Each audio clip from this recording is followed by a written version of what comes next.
And then there was further discussion on that then, what, today? Where, you know, this comes back to our same thing, and I have no problem with us, you know, cooperating with them, we may need them down the road. But it comes down to the point is, say for instance, that the town of Waterford does incorporate, we still have a county line between us, right? And if indeed they cannot cross that county line with an annexation, what good are we other than moral support? That's what I see here. I don't have a problem with the resolution, because it really binds us to nothing, other than they wanted to have a meeting at the high school, and I didn't. No, the village of Waterford wanted that meeting. And the response is what I gave you, it's a letter that basically says we can't do it that way. Okay. And I believe, well, I know that Attorney Dubus for Town of Waterford doesn't want the village of Waterford as part of these boundary negotiations, because I believe in part, the town of Waterford is doing it to incorporate themselves to stop the village's annexation. So they don't want the or the village of Waterford having a seat at this negotiation saying, no, we don't want you to do that, or we won't approve this, or that, or the other. It's almost a conflict for the village of Waterford to be involved in this. Unless they're serious about it, but it doesn't sound like, I mean, I think what they're saying is it'd be counterproductive for them. But what Attorney Dubus reported to me was the village of Waterford already told the town of Waterford, when the two of them are going to discuss boundary agreement themselves, the village wants all of the town. That was the response he received. So. Okay. Well, yeah, well, the places, or the dates that they wanted to have that meeting at the high school gym was the 13th, which is 2 days from now, That's not going to happen. the 18th and 25th. And the reason why I bring that up is if we act on this resolution here, we also saying we have representatives there, one of us three. I try to be the most available, but again, it keeps coming back to the same question, you know, will this hold any weight? Yeah, I'm okay with feeling good, but you know, is it? Doesn't make sense. The problem is this. If we negotiate a boundary agreement with the town of Waterford, and if the town of Waterford does in fact incorporate into a village, are they bound by, well, it'll be a new name for one, are they bound by a boundary agreement that the town entered into with their neighboring town? Seems to me it's a different governmental entity. Right. It's a new one. And how does the county line play into our ability to participate in this? Well, it doesn't prevent it automatically. There's a higher threshold you'd have to meet to go over county lines. To be quite honest, I haven't looked at that in a number of years, so the law may have changed since the village of Mukwonago wanted to go down 83 into Racine County. Correct.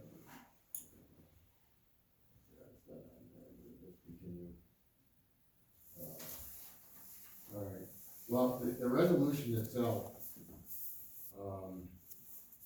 again, it binds us to, is being part of the process. That's what it is. So the question still is, do we want to? Do we need to? Should do. Should we, We don't need to, that's for sure. right, Right. Should we? that's a question for Jim, should we? Yeah. So again, everybody else appears, by everybody else, all the ones in their own county appear to have signed off on this resolution. As they should, that's their area. Right. So you got a recommendation? Well, I told you last time, I don't know how necessary it is. If they want you know, to investigate and come to the town with some sort of proposal, more power to them. I mean, at that point, I think we can get involved. I mean, what can we influence from Walworth County? From our perspective, what could we influence? I don't know this for a fact. One of the criteria that, the state will look at with respect to the town of Waterford's incorporation request is whether or not there are founder agreements. And I think maybe they just want to add the town as an additional municipality to say, hey, look, we have all these other neighboring townships that we've already negotiated boundaries with. I could be wrong, but I don't understand why we would be necessary for their incorporation petition. Yeah, I agree with that. The ones that they signed off were, Town of Dover, Town of Norway, Village of Rochester. Which is represented by the same firm that represents the village in fighting incorporation, so that's an odd one. Right here, whereas these towns. Yeah, oh yeah, okay. Towns of Dover, Waterford, Norway, East Shore, and Village of Rochester. Now, the Village of Rochester is at the other end of the spectrum. Waterford's on one end, and the town, of Rochester. Let's see. So is this the village of Detroit that signed up on it? No, Or is this? it makes reference to the towns, Okay, the towns. okay, I understand now. Yeah, so, you know, we're the odd man out at, for as far as saying it, but we're also in a different county. And, Well, the village of Waterford also tried to add their name to this resolution, and is, I guess they're gonna have to recirculate to get all these other towns that have already approved this one, to approve the village of Waterford becoming a party. But I did not include them on ours, this is a draft that's been carried over. Village of Waterford would be the principal party to membership. Yes, I mean, the other towns are somewhat insignificant compared to the two that have the, annexation issues and potential, service issues. yes, and again, in my discussions with the village, or with the, town chairman there, basically he said is, you know, the chance of them incorporating, he still feels 50-50. Okay. That's his gut shot, and he thought that this would be helpful, and he also said our part of it would be, you know, they have no interest in ever annexing anything in the town of Detroit. And as a township, they don't even have that authority. But the question, you said you had looked at this for a while, I'd like to know, if this is even a real thing. I mean, if that county line deal there, you said with some broad exceptions or some specific exceptions, a higher hurdle. I don't know what that would be, considering most of the land that they'd be incorporating is similar to our town, you know, agricultural and mixed, you know, scattered residential. Clay, you. Question. You went through this a couple Yeah. times already. I'm not exactly sure of the Waterford mix of what, but they have to meet some criteria to incorporate. They have to have, sizable, commercial or business area. They have to have, well, to some extent population, but, I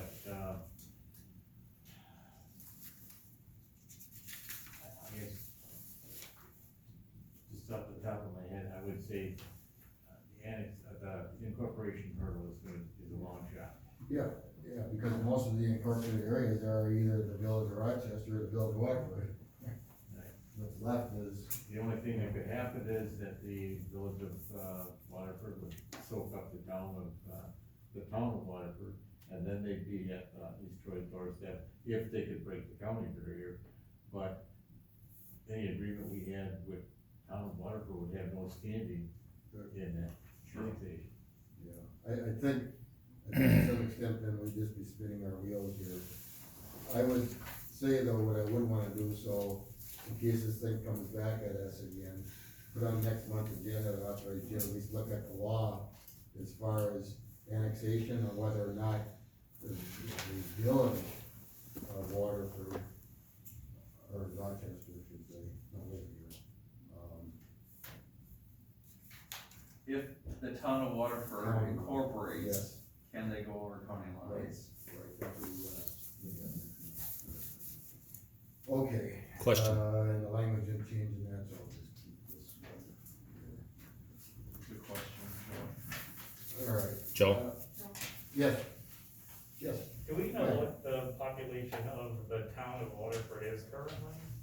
I don't, So, my thoughts on it is that under 66.02162 sub 1, sub A, sub 6, if the town, their population exceeds 6,300 people, then, in order to incorporate from a town to a village, one of the things that the town of Waterford would need, it says, the town has entered into and is bound by at least 2 separate cooperative boundary agreements with at least 2 municipalities. So it is plausible speculating that what they're going for is, hey, will you be bound to us because they have a higher population and they need that in order to get from the town status that they're at to the village status that they're trying to get. So if they don't have any boundary agreements set up yet for themselves, no, that's what they're working on. then the reason they want this is because they need it. Yes. So it's not because they're just trying to be buddies with us, it's because without us, they may have nothing. Well, they already have Dover, Norway, Village of Rochester that already signed on And those ones, to negotiate with them. those make sense because they're within their county, but I do think next month we'll have you, look at that, so that could be. All right, thank you. Yeah. All right, we move on here, town mission statement. All right.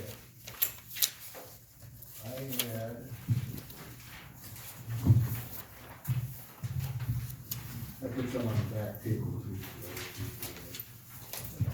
make sure I have them all in front of me there.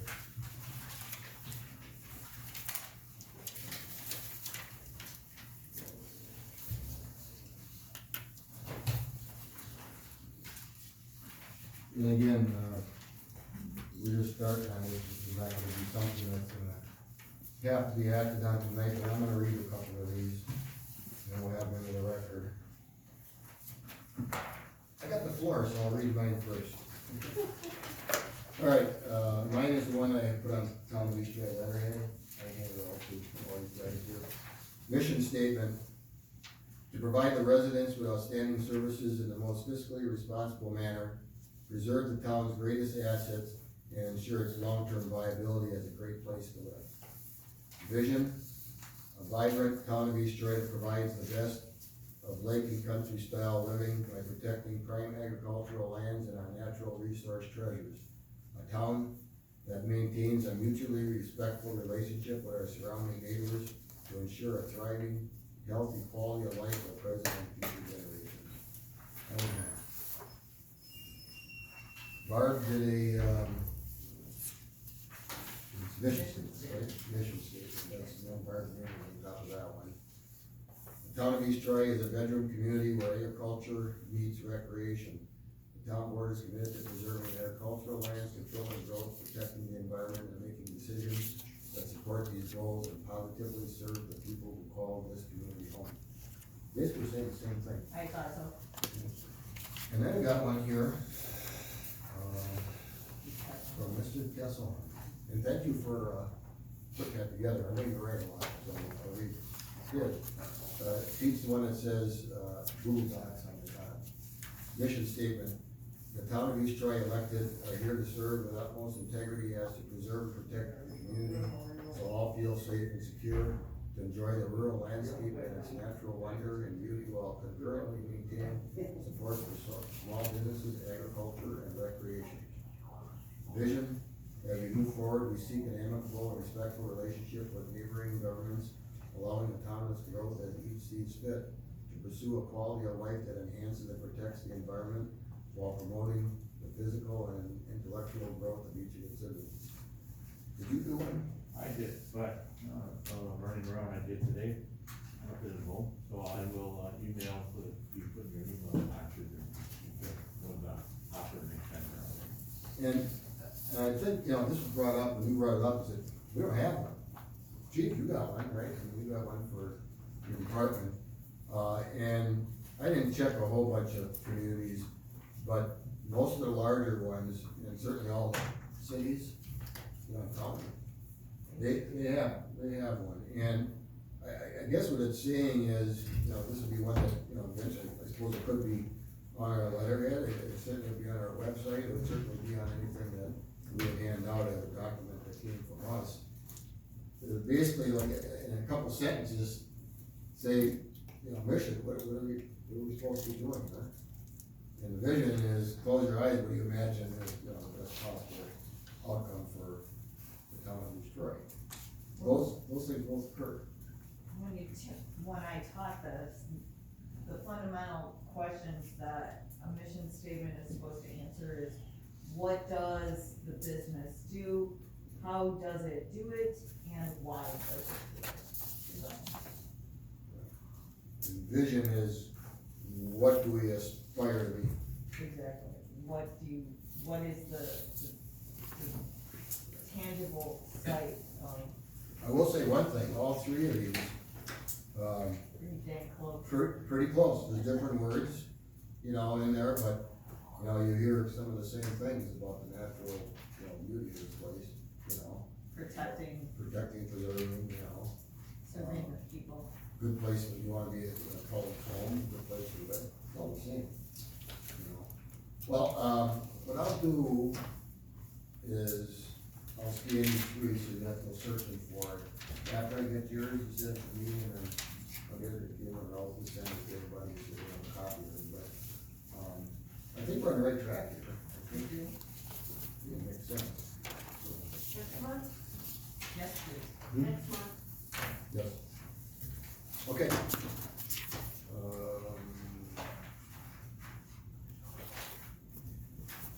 All right, authorize town attorney, or authorize attorney to review joint library agreement. Now, we'll say this is kind of a twofold thing here.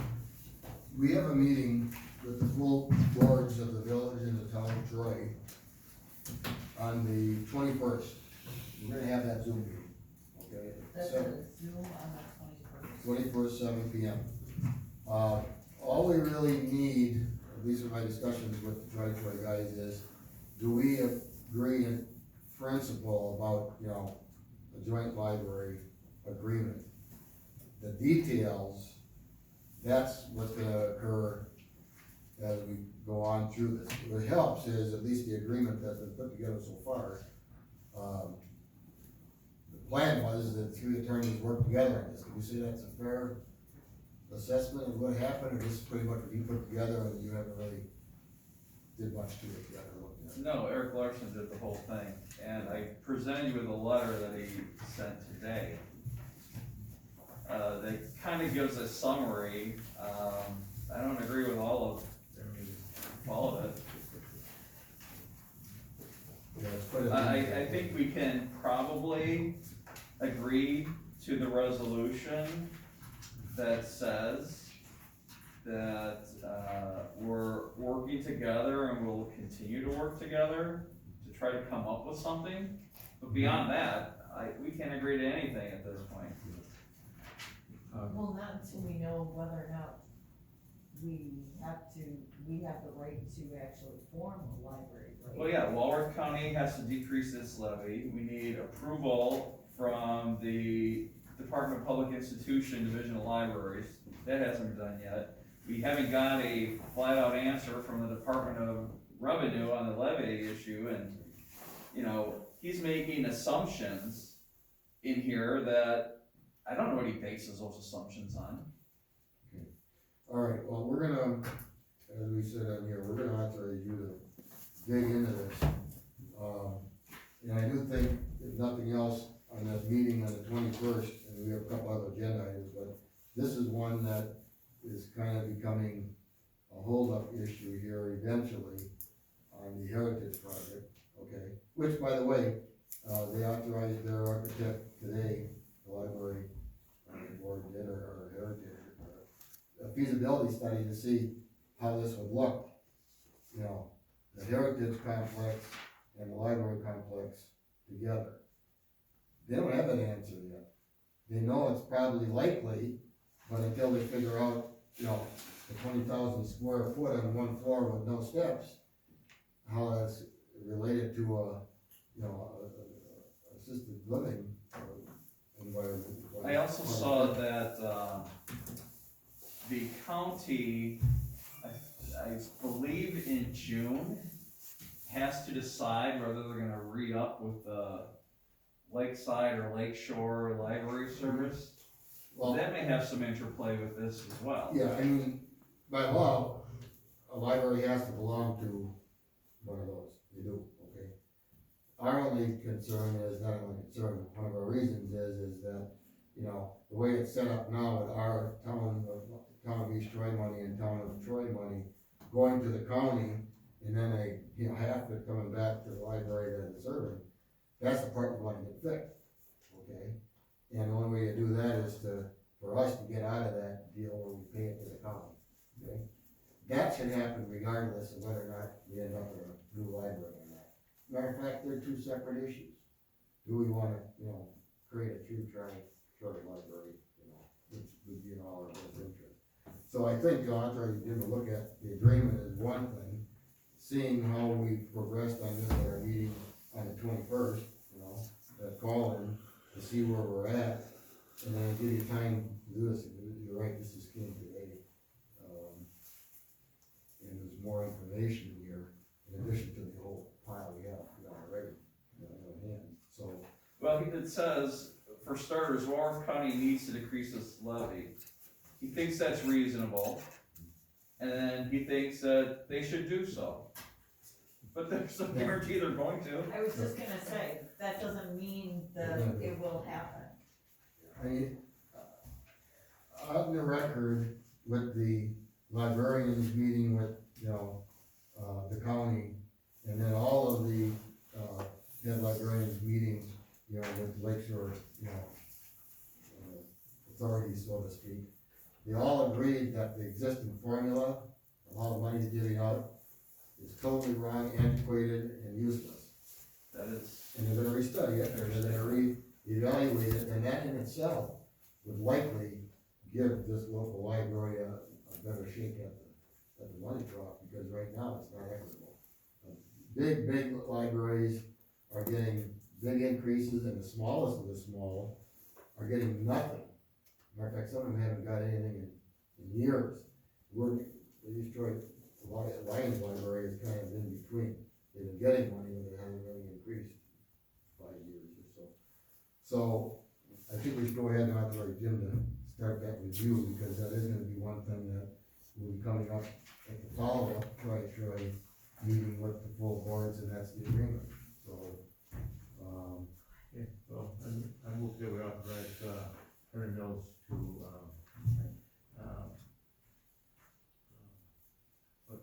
reevaluate or Review the library. I'll second the motion. All right, we have a motion to authorize Attorney Mills to review the joint library agreement, the Troy people. Any further questions? Hearing none, all in favor, say aye. Aye. Aye, motion carried. All right. Authorize attorney to follow up on Lake Beulah management letter regarding, your issue. yeah, I gave to you, Attorney English's, letter of representation today. So, when I receive authorization, I will not be following up with Attorney Bauer who is the drafter of the November 30th letter that sparked this request. I will be dealing with Attorney English. Okay. And he's here, I don't know if you need to speak. I don't think there's anything, but I'm happy to answer any questions. Alright, we need a motion then. I move that we authorize Attorney Mills to follow up on the Lakeview Management District letter regarding this dust pier issue. Alright, motion and second, any further discussion or questions? Hearing none, all in favor say aye. Aye. Aye, motion carried. Alright, new business, authorize attorney to review and advise on Weber Lane status. I had fun on this one. I spent approximately 50 hours going through town records from 1958 to 1980. I looked at every meeting minute, every annual meeting minute, I looked at the ordinances, I looked at the resolutions. Because this whole deal with Weber Lane, whether or not it's a public road or a town road, very puzzling on how we got to this point. My view, it's a town road.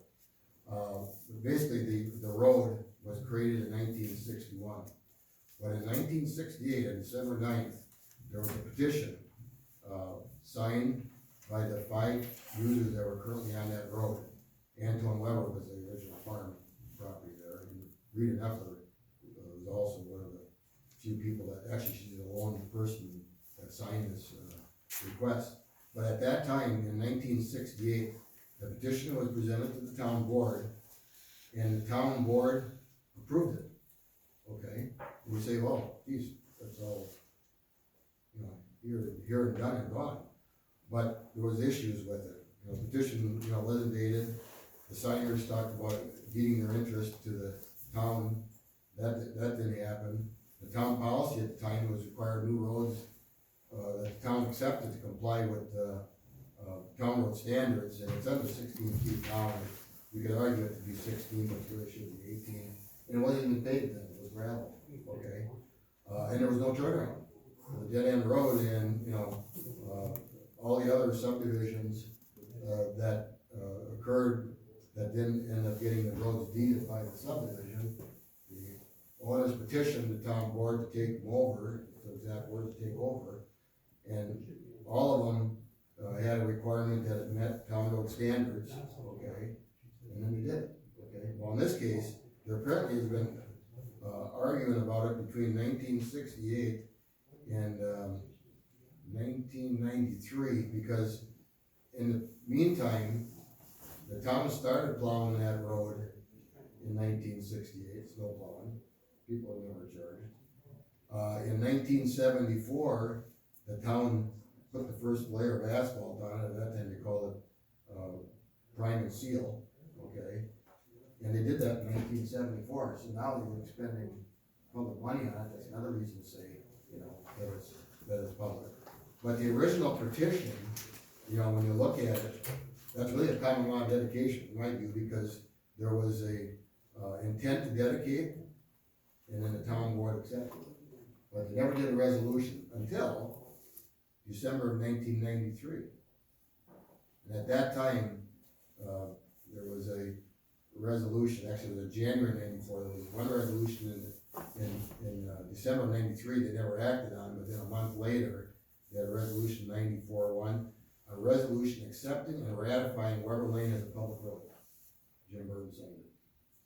Okay, I believe you were on the board at that time.